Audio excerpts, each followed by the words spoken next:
या केवल बोलते हैं। बोलने में और उसका प्रभाव दूसरे के ऊपर डालने में बड़ा अंतर है। सदगुरु हमारे वो लाइन कहते हैं कि बोले मुख से करे न कर से नरवो बुद्धिमान नहीं। केवल बोलना, केवल बोल वचन हो जाना। सत्संग जी, दो बातों पर विचार करना है। बाबा गुरबचन जी एक महात्मा के घर मिलने गए। महात्मा से मिलने गए और जब वहां गुरु की टीम पहुंची तो पता चला कि वो महात्मा तो छुट्टी पर घर गए हैं, गांव गए हैं। दिल्ली में रहते थे, छुट्टी मिली थी, घर गए। सदगुरु को ये पता चला कि वो महात्मा घर चले गए तो फिर वापस आ रहे थे। तब तक पड़ोस में रहने वाले जो उनके पड़ोसी थे, शुभचिंतक थे, उस मोहल्ले में जितने लोग, सबने ये जाना ये फला महात्मा जी रोज रखते हैं। उनके गुरु जी आए थे, उनके गुरु जी हैं। तो ये बात सुनकर के मोहल्ले वाले इकट्ठे हो गए कि फला महात्मा के गुरु जी आए हैं। तो सबने मिल करके सदगुरु का बड़ा सम्मान किया, अपने घरों में ले गए। जिस तरह से सदगुरु का स्वागत करते हैं तो सबने सम्मान किया। बाबा जी चले आए। वो महात्मा 15 दिन छुट्टी काट करके घर से जब वापस आए तो पूरे मोहल्ले के लोगों ने कहा कि अरे आपके गुरु जी आए थे, आप घर नहीं थे, आपके गुरु जी आपसे मिलने आए थे। बस इतनी सी बात कहा। अब वो महात्मा बहुत परेशान हो गए कि सदगुरु मेरे घर आए और मेरे घर में ताला लगा, सदगुरु का स्वागत नहीं हुआ। अब इस बात को लेकर के बहुत दर्द में रहे और सीधे बाबा जी के पास गए। बाबा जी के चरणों में क्षमा याचना दंडवत किया और कहा कि बाबा जी मुझसे बड़ी भूल हो गई, बहुत गलती हो गई। मैं घर चला गया था, आप गए और सेवा करने का अवसर मुझे नहीं था। सदगुरु की सेवा नहीं हुई, ये बड़ा दुख है, बड़ा दर्द है। सदगुरु बाबा जी ने उस महात्मा से कहा कि महात्मा जी आप नहीं थे, आप घर गए थे। आप तो नहीं थे लेकिन आपका किरदार मौजूद था वहां, आपका किरदार मौजूद था, यानी आपका कर्म, आपका जीवन। जिस तरह से आप अपने मोहल्ले में जिन्होंने ज्ञान नहीं लिया, जो सत्संग नहीं करते हैं, जिनको निरंकारी मिशन से कोई मतलब नहीं है, उनके साथ जो आपने व्यवहार किया, जो आचरण किया, जिस तरह से भाषा का प्रयोग किया है, उसका परिणाम है कि पूरे मोहल्ले के लोग इकट्ठे हो गए। ये हमारे मोहल्ले में रहने वाले महात्मा जी के गुरु जी आए हैं, तो गुरु का सम्मान होना चाहिए। उन्होंने जो सम्मान किया वो एक गुरु सिख ही कर सकता है और उसका कारण और कोई नहीं है, आपका जीवन। आपने जो वहां जी करके जीवन दिया, अपनी वाणी से, अपने कर्मों से, जो वहां के मोहल्ले के लोगों को आपने सीख दिया, बस उसी की जरूरत है। हम रहे न रहे दिन चार, लेकिन मेरा हर पल मौजूद रहे किरदार, ये जरूरत है। सत्संगी जी, सदगुरु हमें यही तो बता रहे हैं। सदगुरु को इस बात की चिंता है, यही फिक्र हो रहा है। चर्चा हो रहे थे, हम लोग बैठे थे, इस बात का बहुत मंथन चल रहा है सदगुरु के दरबार में कि ज्ञान इतना निर्मल है, इतना पावन है, सात्विक है, धर्म ग्रंथों के अनुसार ये प्रामाणिक है, ये साइंटिफिक भी है, विज्ञान के दृष्टि से भी। ज्ञान की दृष्टि से भी हर तरह से अगर ये पावन ज्ञान है तो इस ज्ञान को हम जन जन तक क्यों नहीं ले जा पा रहे हैं, हम समाज में क्यों नहीं दे पा रहे हैं, हम अपने पड़ोसी तक को नहीं दे पा रहे, हम अपने बच्चे, अपने परिवार, अपने पति और पत्नी तक क्यों नहीं दे पा रहे। ये चिंता का विषय है, इस पर मंथन चल रहा है। आखिर क्यों, इसका दोषी कौन, इसका जिम्मेदार कौन। तो साथ संगत जी, दासो बात आपसे कहे कि संत महात्मा हमें समझाने का प्रयास करते हैं।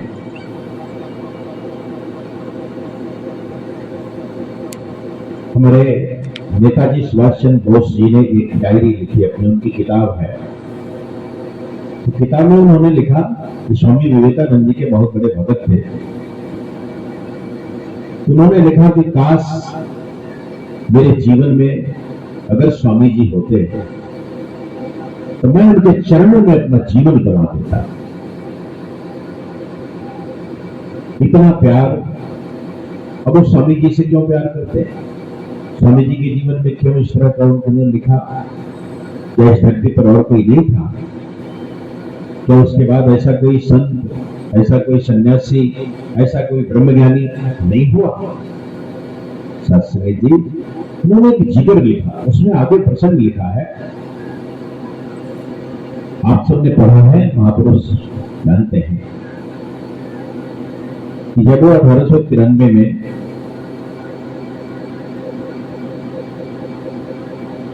शिकागो गए विश्व धर्म सम्मेलन, जब विश्व धर्म सम्मेलन में गए तो वहां जब उनका प्रवचन हो रहा था, तो विश्व धर्म सम्मेलन में तमाम देशों के बड़े बड़े विद्वान आए थे,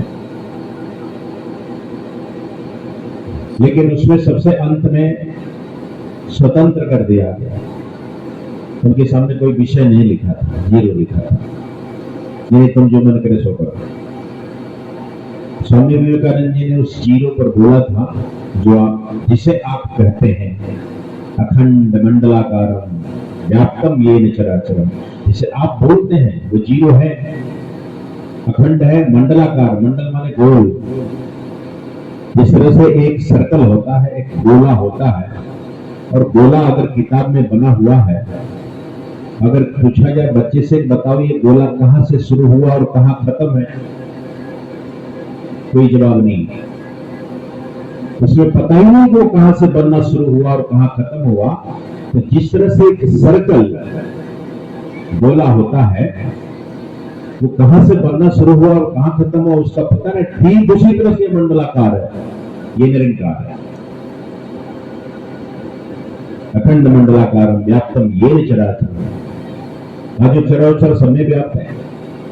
ये जो आप इस निरंकार की व्याख्या बताते हैं, स्वामी विवेकानंद ने वही बात वहां जाकर के बोला, जीरो पर बोला। तो नेताजी ने लिखा कि जब उन्होंने अपना पहला शब्द रखा, my dear American brothers and sisters, जब उन्होंने मेरे प्रिय अमेरिका के भाइयों एवं बहनों, भाइयों एवं बहनों शब्द कहा, आज भी सर्च करेंगे तो उसमें लिखा है कि 2.5 मिनट तक ताली बजती रही। अमेरिका के लोग 2.5 मिनट तक लगातार ताली बजती रही, वो हाल गूंजता रहा। नेताजी ने लिखा कि क्यों 2.5 मिनट तक बजी, इसका वजह क्या है। ऐसा नहीं था कि भारत से पहली बार स्वामी विवेकानंद जी गए थे, नहीं, ये भी इतिहास है कि उसके पहले 3 लोग गए थे, उसमें आर्य समाज के विद्वान भी गए थे, बौद्ध भी गए थे, ऐसे और 3 लोग उसके पहले भी धर्म सम्मेलनों में गए थे। उन्होंने भी ये जो आपका सिद्धांत है सबने हूबहू बोला था, लेकिन सबके बार 2.5 मिनट ताली नहीं बजी थी। क्यों? बोले मुख से करे नगर से नर्म बुद्धिमान, इस लाइन पर देखिए। तो उन्होंने लिखा, नीचे टिप्पणी लिखा है, इसलिए वो 2.5 मिनट ताली बजे थी। उन्होंने लिखा कि जो बात अगर हम इस रसना से बोलते हैं, जुबान से बोलते हैं, तो हमारी रसना से निकली हुई बात, जुबान से निकली हुई बात सामने वाले के कान तक ही रहती है, कान तक रह जाएगी। और जो बात हम कंठ से बोलते हैं, बड़ा अच्छे सुर में, बड़े अच्छे लय और ताल में, जो इस कंठ से बोलते हैं, वो सामने वाले के कंठ तक ही प्रभावित करता है। ऐसा आप वो भी गा लेगा, कोशिश करेगा। कहा आगे, जो बात हृदय में उतार करके बोली जाती है, जो हृदय से निकलती है ना, वो सामने वाले के हृदय में भी बैठ जाती है। यही विशेषता थी स्वामी विवेकानंद जी की, कि उन्होंने अमेरिकन ब्रदर्स एंड सिस्टर्स केवल बोला नहीं था, उन्होंने जीवन जिया था। उनका जीवन था मातृवत परगारेषु परद्रव्येषु आत्मवत् सर्वभूतेषु यह पश्चात। आत्मवत् सर्वभूतेषु, समस्त जगत जिस तरह से मुझे दर्द होता है, उसी तरह से सामने वाले को भी दर्द होता है। अगर मुझे किसी की कड़ी बात अच्छी नहीं लगती, तो सामने वाला भी मुझसे प्यार की ही उम्मीद करेगा। यह बात हमारे जीवन में इस तरह से लागू होती है कि हम अगर बात बोल रहे हैं, तो क्या मेरे जीवन में वो बात उतर गई? जो बात हम सामने वाले से कह रहे हैं, हम भजन ही गा रहे हैं, तो हमको भजन किसी ने लिखा, किसी ने गाया, हमने वही देखा और देख करके हो गया, जाओ एक श्री, मेरा कुछ नहीं लगा, मेरे जीवन का अनुभव नहीं। हम 4 लाइन 10 लाइन अपने जीवन में उतार नहीं पाए, अपने हृदय में, अपने मन मस्तिष्क में उसको हम बैठा नहीं पाए, तो हमारी बात का असर सामने वाले पर कैसे होगा? सदगुरु हमें यही चिंता का विषय बता रहे हैं कि ज्ञान हमारे जीवन में नहीं उतरा, हम ज्ञान को जी नहीं पा रहे हैं। यही कारण है कि सामने वाले के ऊपर प्रभाव नहीं पड़ता, हमारे बच्चे पर भी नहीं पड़ता, हमारी पत्नी पर नहीं पड़ता, हमारे पति पर नहीं पड़ता, हमारे परिवार में नहीं पड़ता। दर्शनी जी, आप वॉइस डिवाइन सुनते हैं, निरंकारी मिशन का हर महीने वॉइस डिवाइन आता है, आप अपने मोबाइल में सर्च करिए निरंकारी.org और उसको सुनिए। वो जीने के लिए बताया जाता है, उसमें जीने के कैसे, हमारे निरंकारी मिशन का महात्मा, हमारी बहन कैसे जी सकती है, इस ज्ञान को वो बताया, आप उसको नहीं सुनते। लेकिन आप तक जितना भजन गाया आपने, कड़वा है, थोड़ा ध्यान देना, गलती मेरी माफ कर देना। जितना भी आपने भजन गाया था, क्या ये निरंकारी मिशन के किताब में लिखा है? जो भजन की किताबें आती है निरंकारी मिशन के पब्लिकेशन में, जो आप खरीदते हैं, क्या उसमें है ये जो आपने गाया? नहीं। हमारे गुरु ने उस किताब को, उस शब्द को, उस गीत को मान्यता नहीं दिया, लेकिन अंदर है, और जिसको गुरु ने मान्यता दिया वो किताब आपके पास है ही नहीं। कहां से काम चलेगा? 10 दिन मीटिंग थी, 10 दिन चिंतन चल रहा था, और इसको अन्यथा मत लीजिएगा, पूरे देश से 3 लोग बुलाए गए थे, उसमें दास भी एक था। 10 दिन मंथन चल रहा है, कैसे इसको ठीक करें, किस प्रकार से ठीक करें। सदगुरु को बहुत चिंता है। सब कुछ ठीक रहते हुए भी ये ज्ञान पहुंच क्यों नहीं रहा है। मंथन में पता चलता है कि ये ज्ञान दोषी नहीं है, ये सदगुरु दोषी नहीं है, इस ज्ञान को जीने वाला दोषी है, ज्ञान को जी नहीं रहा है। जैसा सदगुरु आदेश देते हैं वैसी बात हमारी संगतों तक नहीं पहुंच पाती है।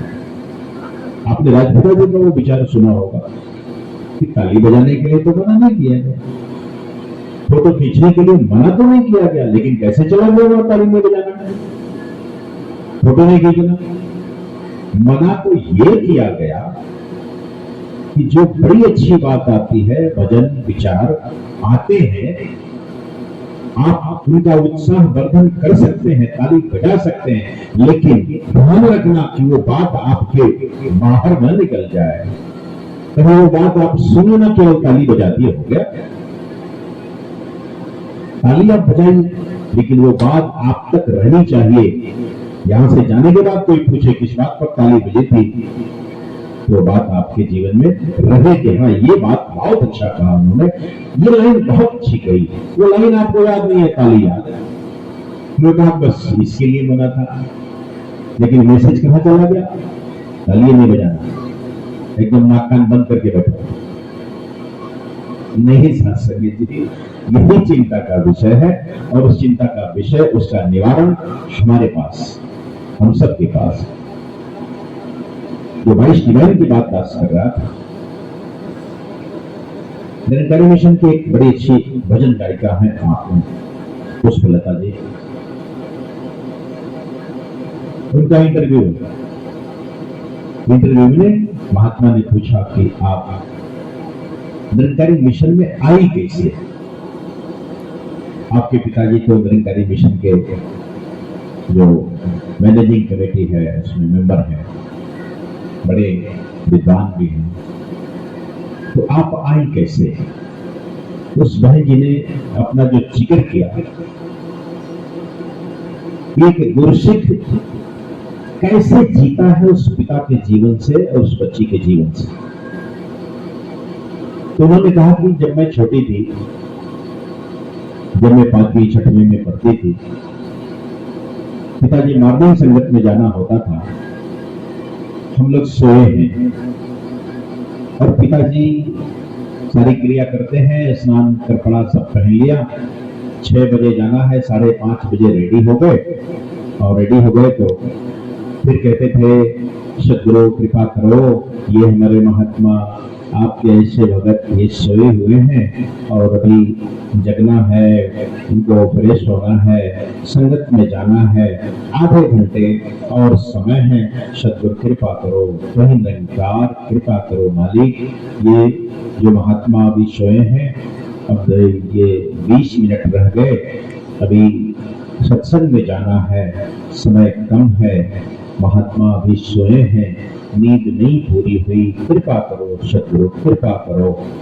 अब तो मुश्किल से 10 मिनट बच गए, सद्गुरु कृपा करो, ये महापुरुष सोए हुए हैं, अब तो 5 मिनट ही बचे, सद्गुरु कृपा करो, सत्संग में जाना है, सबने सत्संग में जाना है, कृपा करो सद्गुरु, अब तो बिल्कुल 7 बज गए, संगत अब शुरू हो गई, मंगलाचरण हो रहा होगा, सद्गुरु कृपा करो, इन महापुरुषों की नींद पूरी हो, ऐसे महापुरुषों कृपा करो सद्गुरु कृपा करो सद्गुरु। फिर 7:05 हो गए, अब तो 5 मिनट संगत आगे बढ़ गई, सद्गुरु कृपा करो, ये बच्चे आपके सोए हैं, ऐसे बख्शिश करो। आधे घंटे में यही बोल रहे हैं। बहन जी ने कहा कि अगर पिताजी चाहते तो चादर फेंक देते और 2 चाटा जमाते, चल सत्संग। हाँ, इस तरह से वो रोज कहते थे,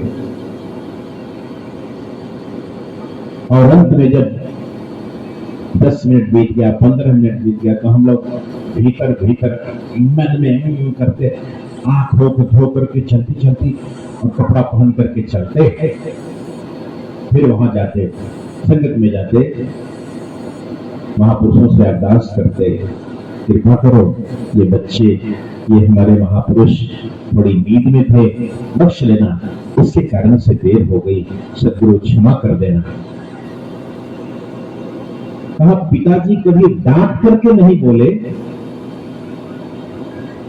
कि तुम इतना देर तक सोते हो, संगत में चलना जरूरी है, तुम्हारे नाते मेरी संगत छूट रही। कभी डांट करके नहीं बोला। 2 दिन 4 दिन वो प्रार्थना करते इस निरंकार से प्रार्थना कर रहे हैं। बच्चों के कारण सत्संग देर हो गया, मालिक बख्श लेना। और कहा एक दिन ये स्थिति बन गई, हम नहीं जाते थे तो पिताजी नहीं जाते थे, मम्मी नहीं जाती थी, लेकर के ही जाना है। और जब तक हम लोग नहीं जगते थे, 10 मिनट ही संगत बचा, लेकिन 10 मिनट में ही हमको ले करके गए। और उसका परिणाम है कि हमारे जीवन में सत्संग धीरे धीरे ज्ञान के रूप में उतरा, डांट से, मार से, फटकार से नहीं उतरा। महापुरुषों विचार करना हमारे जीवन में आ रहा है। ये सारा मंत्र सदगुरु आपके घर में, आपके मोबाइल में दे रहे हैं, लेकिन विचार करिए क्या हमने इसको सुना? हमने इस पर कभी विचार किया कि हमारा बच्चा सत्संग में क्यों नहीं आ रहा, उसकी रुचि सत्संग में क्यों नहीं बन रही है? वो जिस भाषा में सुनना चाहता है, सदगुरु ने वही भाषा दी, बाल संगत करो। अगर वो इंग्लिश में चाहता, इंग्लिश संगत करो। क्या नहीं दिया सदगुरु ने? महापुरुषों, ये विचार करना है। बहुत दर्द हुआ, बहुत सारी बातें ये सदगुरु द्वारा रखी गई, चल रहा करना हमें को है। सदगुरु का काम बस इतना ही है, ज्ञान दिया, ज्ञान दे दिया, उस ज्ञान के बाद जीना हमको है। 2 मिनट में एक बात कह करके आशीर्वाद लेगा। भगवान कृष्ण जो अर्जुन को उपदेश दिया, उसको भगवत गीता कहते हैं। भगवान भीष्म ने जो अर्जुन और युधिष्ठिर को जो भीष्म गीता कहते हैं। भगवान कृष्ण ने उद्धव जी से जो वार्ता किया, उसको उद्धव गीता कहते हैं। उद्धव गीता में एक जगह उल्लेख आया, उद्धव जी भगवान कृष्ण के अनन्य भक्त, कभी अपनी इच्छा नहीं जाहिर किया कि मुझे ये चाहिए, मैं ऐसा चाहता हूं, कभी नहीं, हमेशा सेवा में लगे रहे। एक दिन भगवान कृष्ण ने कहा कि उद्धव, अरे हमारा तुम्हारा इस तरह का जीवन है, सदैव तुम मेरी सेवा में लगे रहते हो, अरे कभी कुछ कहो भी तो। शरण में गिर गए, प्रभु मेरे पास कोई शब्द ही नहीं, मैं क्या करूं, बस मैं आपको जानता हूं। कहा नहीं, अपने मन की कुछ बात कहो, जो मन में उसको कहो उठाओ। जब बहुत कहा, क्योंकि सदगुरु अंतर्यामी होता है, घट घट की जानता है, सबके हृदय में विराजमान है, सब जानता है। उद्धव जी ने कहा कि प्रभु मैं जानता हूं कि आप पुराण पुरुष हो, पुराणादिदेवा पुरुषा पुराणा पुनश्च विश्व से परम निदान। मैं जानता हूं आप ही परम सत्ता हो, आप ही सर्वव्यापक हो, आप जानने योग्य हो, आपको जाना जा सकता है, समस्त जगत के ज्ञाता आप, मैं जानता हूं। लेकिन मेरे मन में एक बात रही कि आप पांडवों के साथ इस तरह से रहे कि धर्म उनके साथ है और धर्म की रक्षा के लिए आप उनके साथ थे, सदैव साथ रहे, हर जगह आपने बदल, लाक्षागृह में आग लगी थी, वहां से बचा दिया। जंगल में इतना बड़ा संकट आया, जब दुर्वासा जी साथ देना चाहते थे, वहां आपने बचा लिया, एक साथ खाया और सबका पेट भर गया। आप इस तरह से बहुत जगह बचाया, मैं जानता हूं, लेकिन मेरी समझ में नहीं आया कि द्रौपदी आपकी बहन है, वो दोस्त सखा का भाव रखती है, लेकिन उसकी सभा के बीच में उसको घसीटा गया। आखिर ये क्यों हो गया? जो पांडव आपके प्राणों से प्रिय हैं, वो जुआ में हार गए। आपने बिदुर के साथ में दुर्वासा जी के सांप से बचा लिया, लाक्षागृह से बचा लिया, आग से जलने से बचा लिया, और जुआ में हार गए और 12 बरस जंगल में भटकते रहे, नौकर चाकर बनना पड़ा उनको। आप साथ रहे और ऐसा, आपके मन में भी सवाल है। भगवान कृष्ण जो कहते हैं वो 60 में बताया, छोटे बताते हैं। भगवान कृष्ण ने कहा कि उद्धव सुनो,